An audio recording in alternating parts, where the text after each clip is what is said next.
That day, I think I was really tired because as soon as I put my daughter, Nia, to bed, I went to my room and fell asleep right away. Later, I woke up suddenly because I heard Nicholas crying. I checked the time on my phone, and it was 1 o'clock a.m. I felt relieved that I had managed to get a short nap. Feeling exhausted, I got up to comfort Nia. Then, I heard someone shouting, "Shut up, be quiet." It took me a moment to figure out where the voice was coming from. I thought it might be my mother-in-law, Jamie, yelling at me from her room. I responded, "I'm coming to calm her down now," and opened the door to the living room. There, right in front of me, was Jamie, glaring at Nia in the crib. Then suddenly, she slapped Nia's face and said, "That's enough." Shocked, I yelled louder than ever, "What are you doing?" Jamie seemed surprised for a moment and then panicked, saying, "Why didn't you calm her down sooner? This baby is too noisy." I hurried to the crib and picked up Nia to shield her from Jamie. I couldn't believe it. She hit a baby. My name is Candice, and I'm a 28-year-old housewife. I used to work in an office, but now I'm on maternity leave, taking care of the house and our baby. My husband, Miles, and I moved in with my mother-in-law, Jamie, about a year ago. Miles has a demanding job and isn't home much. He was worried about leaving me alone while I was pregnant and felt sorry for Jamie since my father-in-law passed away 2 years ago. So we decided to live with her. At first, everything was okay, but Jamie's true colors started to show, and honestly, it's been tough. "Candy, you're so slow with the housework, and can't you cook better food?" Jamie kept picking on me every chance she got. When Willis, her husband, was alive, visiting my in-laws' house was fine, and I didn't really dislike Jamie. But after Willis passed away and we moved in together, Jamie became incredibly selfish and rude. She'd constantly insult me, saying things like, "Hurry up, you're useless and slow, even ugly." The last part was just cruel and had nothing to do with chores. Being pregnant, it's natural for me to be slower. But Jamie doesn't seem to understand or care. She just wants to harass me. Since Miles, my husband, is mostly away on business trips and doesn't get home until late, I spend most days with Jamie. I kept hoping things would get better once the baby was born. Surely even Jamie, as tough as she is, would soften up around her grandchild. I clung desperately to that hope. I talked to Miles about it on WhatsApp, trying not to bother him too much at work. He always replies with, "I'm sorry, I wish I could be there for you." And he does scold Jamie when they meet. Knowing Miles supports me gives me some comfort, even when I have to endure Jamie's criticism for not doing chores well while pregnant. After safely giving birth to a healthy baby girl, Miles, bless him, managed to arrange time off from work for the birth. He left early and rushed to the hospital just before I delivered, as he held our newborn daughter. She's really cute, like an angel. He looked so happy and said, "I'm thrilled to have a child with the man I love." I messaged Jamie on WhatsApp to share the news of our baby girl's arrival, hoping she'd visit since we lived together. But Jamie didn't come to the hospital, nor did she reply. I started to worry if she wasn't interested in her granddaughter. Could the harassment continue even now? Just as I feared, the door to my hospital room opened. "Candice, how are you feeling?" "Oh, what precious baby. She's a girl, right? She's going to be beautiful." My sister-in-law, Leela, came to visit. Leela is incredibly kind and cheerful, and she's always been good to me. I've always cherished my relationship with her. Since Leela is already married and has children, I had decided to seek her advice on parenting. "What'd you name her?" "Miles, and I decided on Nia." "Oh, that's a lovely name." "Wait, hasn't Mom arrived?" "No, I reached out to her, but she ignored my message." "Ah, I see. She can be difficult sometimes, can't she? Unpredictable and lacking common sense." "Yes, indeed. Leela is direct, and I've always valued that about her. She once told me, 'If you ever struggle living with Mom, don't hesitate to talk to me.' That offer was a lifesaver. So whenever things got tough, I would honestly vent to Leela, She understood Jamie's challenging personality, so she refrained from scolding Jamie based on what I shared, knowing Jamie would take it out on me. That's why she only intervened when absolutely necessary. At that time, simply being able to share my frustrations was enough to ease my stress. Little did I know, things would become even more challenging after Nicola was born. Jamie, I'm home. When I returned from the hospital with Nicola, Jamie didn't acknowledge her presence at all. Instead, she ordered me to clean right away. I couldn't believe it. It was as if she was pretending Nicola didn't even exist.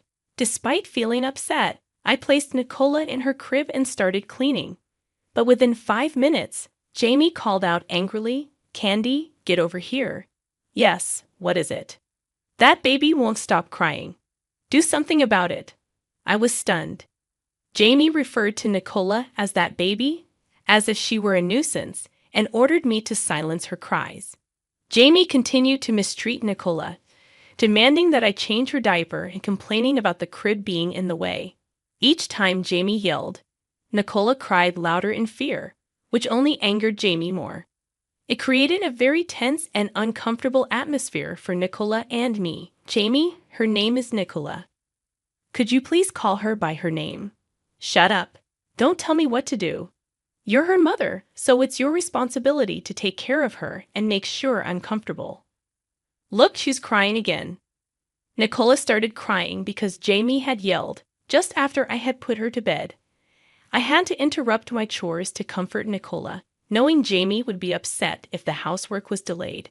After soothing Nicola and returning to my chores, Jamie complained, "This crib is in the way, taking up so much space," and kicked it. The crib shook, and Nicola woke up crying once again. "What are you doing, Jamie?" I questioned. "Shut up. It's your fault for putting such a big thing here," she snapped back. "But you were the one who told us to move the bed to the living room because it's noisy when she cries in our room at night," I reminded her. "Are you complaining to me now?" "Stop arguing and soothe that noisy child," she ordered. Calling her that noisy child is really unkind. I had no choice but to carry out my chores while holding Nicola. Balancing housework and childcare without upsetting Jamie was incredibly challenging, and I was becoming increasingly exhausted. If I focused too much on childcare, I'd be scolded for being slow with housework, and if I prioritized chores, I'd be criticized for not parenting properly. Miles had been away on a business trip for about 2 months and wasn't home to support me. I tried reaching out to him through WhatsApp and phone calls, but he was always busy and couldn't talk for long. He apologized many times, saying, "I'm really sorry for the tough times." But I felt guilty for making him apologize when he was working so hard for our family.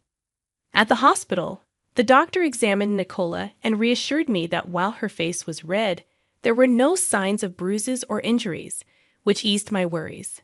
I felt a wave of relief wash over me. "What happened? Did you accidentally drop her?" the doctor inquired. I recounted the incident to the doctor. Just then, Layla walked into the room. "Candice, is Nicola all right?" she asked with concern.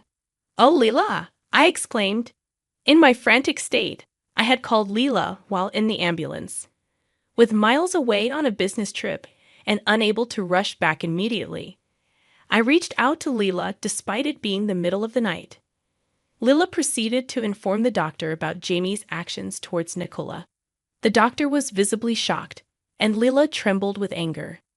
The next day, I returned home with Leela. After some hesitation, I entered the house alone.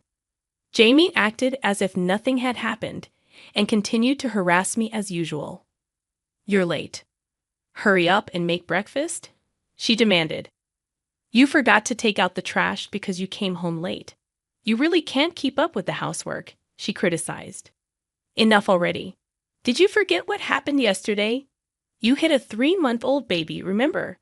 I confronted Jamie, her face flushed with anger.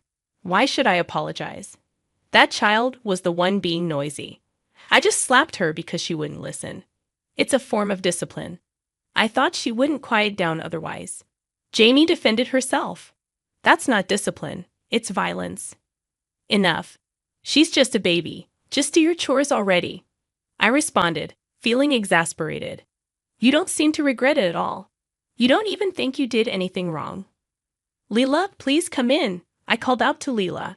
She entered the living room, and I couldn't believe what had happened. Mom, what were you thinking? I can't believe you would do something like that. Leela explained. No, that's, Jamie was flustered by Leela's sudden intervention. Mom, you do realize that what you did is legally punishable, right? Jamie's face paled at Leela's words. Leela, you're not seriously considering suing your own mother, are you? She pleaded. I won't be the one suing. Candice will. I'll simply act as her lawyer, Leela responded firmly. But wait, it was just a form of discipline, Jamie tried to justify. Who would see hitting a baby as discipline? This is assault. I interjected, firm in my stance. No matter how hard Jamie tried to rationalize her actions, they could never be excused. I will definitely pursue legal action against you. Be prepared, I informed Jamie. Jamie began to cry softly. I'm sorry, Candice. I always lose control when I'm angry and end up regretting it later. I've always felt guilty about how I treated you and Nina. I truly am sorry for what happened. Why did I raise my hand to her?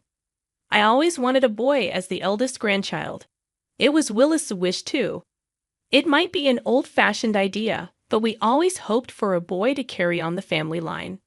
And when a girl was born instead, I was happy about having a granddaughter, but also felt like I failed to fulfill a promise to Willis. Every time I got angry, I couldn't control myself. I'm truly sorry, Jamie confessed through her tears. Please, Candice, help me change. I'll do anything, Jamie pleaded, offering a heartfelt apology. Jamie, please try to calm down. Let's have a proper conversation, I urged, hoping to diffuse the tension. No, I've done something unforgivable. No amount of apologies will ever be enough. Jamie continued to apologize fervently. My heart wavered, and I almost forgave her. But then Leela intervened. Don't be fooled, Candice. Mom always puts on this act of deep remorse when she's caught in a corner just to escape criticism, Leela explained. What? She did the same thing when Dad found out about her affair. He fell for her act and forgave her, but her tears dried up immediately afterward. This is probably just another performance, right? You can't fool me, Leela declared, causing Jamie to falter. What are you implying, Leela? Upon closer inspection, Jamie's tears, which had been flowing moments ago, had already ceased. It was likely fake crying. Jamie, I can't forgive you anymore. How twisted must you be to try to worm your way out of what you've done? I exclaimed. Wait a minute. I'm not trying to escape anything. Jamie protested. Okay, I understand. But we've already decided to take legal action, I stated firmly. Jamie's face reddened with anger. Don't play games with me. Why should I be subjected to this treatment by a daughter-in-law like you? How dare you? Just then, we heard the sound of the house key turning. Candice, is Nicola safe? It was Miles. Why are you here? I exclaimed in surprise. I had only contacted him on WhatsApp and thought he couldn't come because he was on a business trip. I had called him several times in the middle of the night. Yet here he was, having driven straight here since 3:00 a.m. and arriving this morning. I didn't expect Miles to be there too. Mom, stop it. I've heard about your mistreatment of Candice, and I've warned you about it multiple times, haven't I? And now you've gone and hurt my precious Nicola. I can't forgive you for this, Mom, Miles said firmly. Are you blaming me too? How cruel. After all I did raising you and Leela, Jamie retorted defensively. What are you talking about? You were hardly ever there for us. It was always Aunt who took care of us. Our memories are filled with the meals Aunt cooked. Not you, Mom, Miles replied, his tone tinged with frustration. Just stop it. Plus, I think the doctor already reported it yesterday, Miles added. Ha. The hospital knows Mom hurt her, so it's only a matter of time before the police get involved. Leela chimed in. No, wait. Are you okay with your mother getting arrested? Jamie pleaded, panic evident in her voice. I'd rather not have someone who hurts a 3-month-old baby around, no matter what you say, Mom. You don't have anyone on your side now, Miles stated firmly. Jamie finally seemed to grasp the severity of her situation. Her face drained of color as she slumped in defeat. Soon after, the police arrived, and Jamie was taken into custody. As a first-time offender, she received a suspended sentence. However, Miles and Leela decided to cut ties with her and obtained restraining orders against her. Miles moved out of the in-laws' house with me and Nicola and rented an apartment.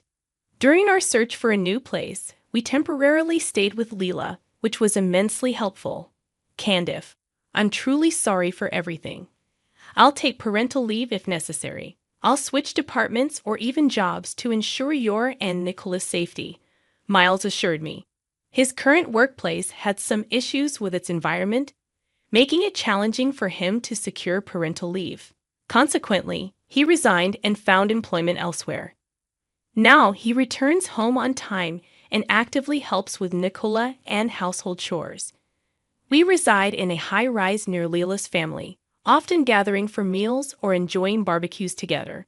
As for Jamie, I'm not sure about her current situation, but according to neighbors, she has become completely isolated since her arrest and rarely ventures outside. It seems that her prideful nature cannot handle being associated with such reprehensible actions. However, her whereabouts no longer concern me, and since she doesn't know our new address, the chances of encountering her unexpectedly are slim. My focus now is on living happily and supporting each other as a family with Miles, Nicola, and Leela's family.